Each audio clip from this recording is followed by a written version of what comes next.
आज की डेट में जहाँ पे भी फसल का उत्पादन होता है उसकी खपत ज़रूरी नहीं कि उसी राज्य में हो। आटा हम पंजाब का खाते हैं, दालें हम महाराष्ट्र की खाते हैं, तेल हम उन तटीय राज्यों से लाते हैं जहाँ पाम ट्रीज़ हैं, और इसी प्रकार से स्टोन फ्रूट से लेकर के दूसरे फ्रूट्स पूरे देश विदेशों में आयात निर्यात किए जाते हैं।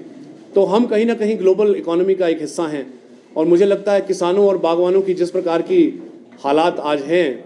उससे हम सभी को फ़र्क पड़ता है, हम सभी को चिंता होती है। मैं आज बहुत लंबा आपका समय नहीं लूँगा, परंतु क्योंकि लोकसभा के चुनाव जो हैं वो बड़े नज़दीक हैं, तो हमें कुछ बातों पे आज बात करने की आवश्यकता है कि पिछले 10 सालों में जिस प्रकार से केंद्र में सरकार रही, क्या उससे किसानों और बागवानों की आर्थिकी में, उनकी आर्थिक स्थिति में उनको मजबूती मिली या नहीं मिली, उनके क्या मुद्दे रहे जो केंद्र सरकार ने उनके लिए क्या कुछ किया पिछले 10 सालों में, इसका आकलन करना आज ज़रूरी हो जाता है। क्योंकि आज लोकसभा के चुनाव हैं और यदि फिर से यह सरकार बनती है तो फिर आने वाले 5 सालों में क्या किस प्रकार का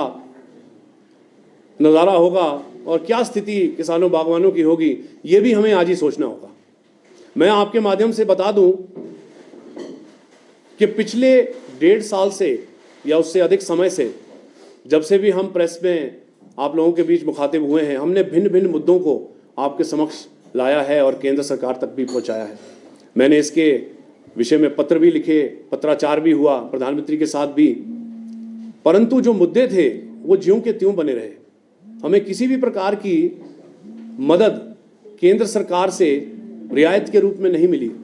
चाहे वो केसीसी में ब्याज की माफ़ी हो, चाहे वो सिंगल सुपर फॉस्फेट खाद के बढ़े हुए रेट हों जिनको वापस करने के लिए हमने गुहार लगाई, चाहे वो इंपोर्ट किए गए एप्पल्स के ऊपर रियलिटरी शुल्क हो जो केंद्र सरकार ने हटा करके इंपोर्ट किया हुआ एप्पल सस्ता कर दिया हमारे बाज़ारों में, वो रहा हो, या फिर इस प्रकार की त्रासदी जो हमने आज तक देखी नहीं थी हिमाचल में हुई, उसके लिए किसी प्रकार का किसानों बागवानों के लिए स्पेशल पैकेज हो। हमने केंद्र सरकार से आज तक जो सुना वो सिर्फ बातें ही सुनी। आदरणीय प्रधानमंत्री जी कहते थे 2015 में कि किसानों की आय हम 2022 तक दुगनी कर देंगे। ये एक ऐसी रेटोरिक है, ऐसी बात है जो सुनने में तो बड़ी अच्छी लगी, परंतु जब 2022 आया तो हमने देखा कि किसानों और बागवानों की हालत बद से बदतर हुई। ऐसे 3 कानून लाए गए जिससे कि किसानों और बागवानों को सड़कों पे उतरना पड़ा। कई लोगों को, सैकड़ों लोगों को अपनी जान से हाथ गंवाना पड़ा। इस प्रकार की स्थिति किसानों बागवानों की एक ऐसे कृषि प्रधान देश में होनी अपने आप में बड़ा ही आलोचना का विषय है। मैं समझता हूँ कि पिछले 10 सालों में जिस प्रकार की हालत किसानों बागवानों की हुई है, आने वाले समय में ऐसी ना हो, इसके लिए आज आवश्यकता है हम लोगों को आकलन करने की। आज आवश्यकता है किसानों बागवानों की बात को सामने रख करके एक नई सरकार को चुनने की। जिस प्रकार से हिमाचल प्रदेश में पिछले 1.25 साल से थोड़ा सा ऊपर का समय हुआ कांग्रेस की सरकार को बने हुए,